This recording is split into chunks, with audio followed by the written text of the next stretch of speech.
Sir काय घटना घडली, काय सांगाल?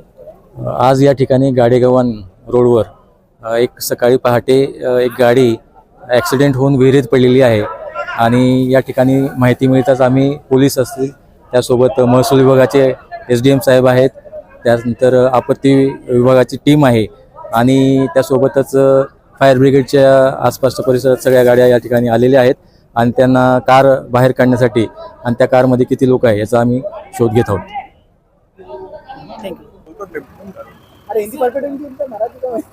सर क्या घटना हुई है? इथे टेंभुर्णी पोलीस स्टेशनचे हद्दी गावचे जवळ ते हायवे होता, तिकडे एक स्पीडमध्ये कार येत होती I-20.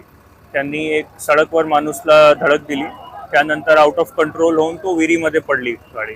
ते गाडीमध्ये 5 लोक होते, 3 पुरुष 2 महिला.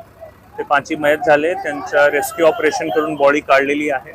त्यामध्ये हे डायव्हर्स लोक उपस्थित होते, त्यांनी खूप मदत करून जे लोकलचे लोक आहेत ते सगळ्यांनी मिळून क्रेन JCBचा वापर करून 80 फूट खोलचा विहिरी होता, त्यातून पाणीतून होता भरलेला होता पाणी. तर काही 10-12 फूट पाणी काढून ते शक्य झालं रिकवर करणे. ते रिकवर करून आपण बॉडी PM साठी पाठवली आहे. आता व्हेकल काढण्याचा प्रयास सुरू आहे. नाव निष्पन्न झालेले आहे. ते गेवराई गुंगी आणि कोपर्डा हे 2 गावाचे 5 लोक होते. तर नाव तुम्हाला आपण डिटेलमध्ये देऊ.